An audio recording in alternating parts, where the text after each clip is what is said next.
Pathanamthitta Konni ആനക്കൂട്ടിൽ concrete തൂൺ മറിഞ്ഞു വീണ് 4 വയസ്സുകാരൻ മരിച്ചത് ഇന്നലെയാണ്. പിന്നാലെ വനംവകുപ്പിന് ഗുരുതര വീഴ്ചയുണ്ടായി എന്ന ആക്ഷേപം ഉയർന്നിരുന്നു. സംഭവത്തിൽ വകുപ്പുതല നടപടിയുമായി വനംവകുപ്പ് എത്തിയിട്ടുണ്ട്. ഇക്കോ ടൂറിസം കേന്ദ്രത്തിന്റെ ചുമതലയുള്ള സെക്ഷൻ ഓഫീസർ ആർ അനിൽകുമാർ ഉൾപ്പെടെ 5 പേരെ സസ്പെൻഡ് ചെയ്തു. DFO, റേഞ്ച് ഓഫീസർ എന്നിവരെ സ്ഥലം മാറ്റും.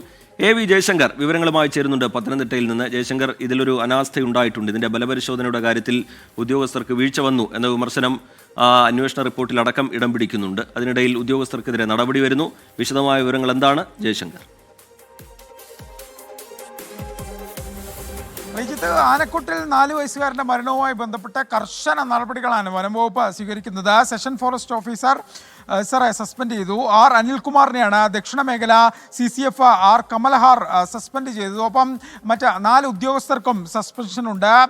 സലീം, സനീഷ, സജിനി, സുമയ്യ ഷാജി എന്നീ ബീറ്റ് ഫോറസ്റ്റ് ഓഫീസർമാരെ സസ്പെൻഡ് ചെയ്തു. ഈ ഉദ്യോഗസ്ഥർക്ക് ഗുരുതര വീഴ്ച സംഭവിച്ചു എന്നാണ് ഈ വനംവകുപ്പ് നടത്തിയ അന്വേഷണത്തിൽ കണ്ടെത്തിയത്. അതായത് ഇക്കോ ടൂറിസം നടത്തിപ്പ് കേന്ദ്രത്തിൻ്റെ ഈ ജീവനക്കാർ ഈ സുരക്ഷാപരമായ കാര്യങ്ങളിൽ ഒരു പരിശോധന നടത്തിയില്ല. ഒപ്പം തന്നെ ഈ കോൺക്രീറ്റ് തൂണുകളുടെ സുരക്ഷ ഉൾപ്പെടെയുള്ള കാര്യങ്ങൾ ഇവർ പരിശോധിച്ചില്ല. ബലക്ഷയം ഉൾപ്പെടെയുള്ള കാര്യങ്ങൾ കണ്ടെത്താൻ ഇവർക്ക് സാധിച്ചില്ല എന്നാണ് ഇത്തരത്തിൽ നടത്തിയ പരിശോധനയിൽ എന്തായാലും നിലവിൽ മനസ്സിലാക്കിയിരിക്കുന്നത്. ഇതിൻ്റെ അടിസ്ഥാനത്തിലാണ് അടിയന്തരമായി ഇത്തരത്തിൽ ഈ ഉദ്യോഗസ്ഥർക്കെതിരെ 5 ഉദ്യോഗസ്ഥർക്കെതിരെ വകുപ്പ് തല നടപടി സ്വീകരിച്ചിരിക്കുന്നത്. ഒപ്പം തന്നെ ഈ കോന്നി DFOയും കോന്നി RFOയും ഈ അച്ചടക്ക നടപടികളുടെ ഭാഗമായി സ്ഥലം മാറ്റും. ഇവരുടെ സ്ഥലം മാറ്റ ഉത്തരവ് വരും മണിക്കൂറുകളിൽ തന്നെ ഇറങ്ങുമെന്നാണ് മനസ്സിലാക്കുന്നത്.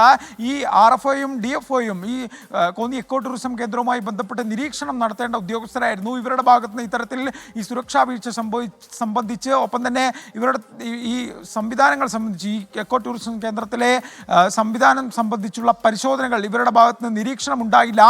ഒരു മേലുദ്യോഗസ്ഥർ എന്നുള്ള രീതിയിൽ ഇവരുടെ ഭാഗത്ത് വീഴ്ച സംഭവിച്ചുവെന്നും ഈ റിപ്പോർട്ടിൽ പറയുന്നുണ്ട്. ഈ 4 വയസ്സുകാരൻ കഴിഞ്ഞ ദിവസം 12 മണിയോടുകൂടിയാണ് ഇത്തരത്തിൽ കോൺക്രീറ്റ് തൂണ് മറിഞ്ഞുകൊണ്ട് മരണപ്പെടുന്നത്. ഈ സംഭവവുമായി ബന്ധപ്പെട്ട് വലിയ വ്യാപക പ്രതിഷേധമുണ്ടായിരുന്നു. കോന്നി MLA ജനീഷ് കുമാർ ഉൾപ്പെടെയുള്ള ആളുകൾ ഈ വിഷയത്തിൽ വനം വകുപ്പ് ഉദ്യോഗസ്ഥരെ പഴിച്ചുകൊണ്ട് രംഗത്ത് വന്നിരുന്നു. അങ്ങനെ ഒരു നിവൃത്തിയുമില്ലാതെ പ്രത്യക്ഷമായി തന്നെ വീഴ്ച കണ്ടെത്തിയ സാഹചര്യത്തിലാണ് ഇത്തരത്തിൽ 5 ഉദ്യോഗസ്ഥർക്കെതിരെ സെക്ഷൻ ഫോറസ്റ്റ് ഓഫീസർ ഉൾപ്പെടെ 5 ഉദ്യോഗസ്ഥർക്കെതിരെ വകുപ്പ് തല നടപടി സ്വീകരിച്ചിരിക്കുന്നത്. ഇവർ 5 പേരെയും സസ്പെൻഡ് ചെയ്തു.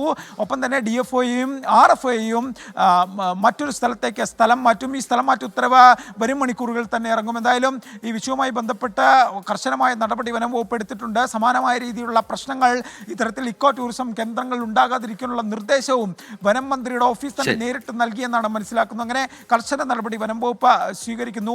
ഈ 4 വയസ്സുകാരൻ്റെ സംസ്കാര ചടങ്ങുകൾ നാളെ വിട്ടുവളപ്പിൽ നടക്കും. പിതാവ് ഉൾപ്പെടെ ഇന്ന് വിദേശത്ത് നിന്ന് നാട്ടിലെത്തിയിട്ടുണ്ട്. അങ്ങനെ സംസ്കാര ചടങ്ങുകൾ നടക്കുന്നു. വലിയ ദാരുണമായൊരു സംഭവത്തിലാണ് ഇപ്പോൾ കർശന നടപടി വനം വകുപ്പ് എടുത്തിരിക്കുന്നത്. 4 മണിക്കൂറോളം മുമ്പാണ് ഇത്തരത്തിൽ ഇതുമായി ബന്ധപ്പെട്ട ഉത്തരവ് ഇറങ്ങിയത്. ഇന്ന് കോന്നിയുടെ ചുമതലയുള്ള റാന്നി DFO ഇതുമായി ബന്ധപ്പെട്ട് റിപ്പോർട്ട് നൽകി. ഉടൻ തന്നെയാണ് CCF ഇതുമായി ബന്ധപ്പെട്ട അന്തിമ ഉത്തരവ് പുറത്തിറക്കിയത്. എല്ലാ നീക്കങ്ങളും വളരെ പെട്ടെന്നായിരുന്നു. അത്രമാത്രം പ്രാഥമിക അന്വേഷണം തന്നെ വീഴ്ച കണ്ടെത്തിയ സാഹചര്യത്തിലാണ് വനംവകുപ്പിന്റെ അടിയന്തര നടപടി. റിജിത്ത്.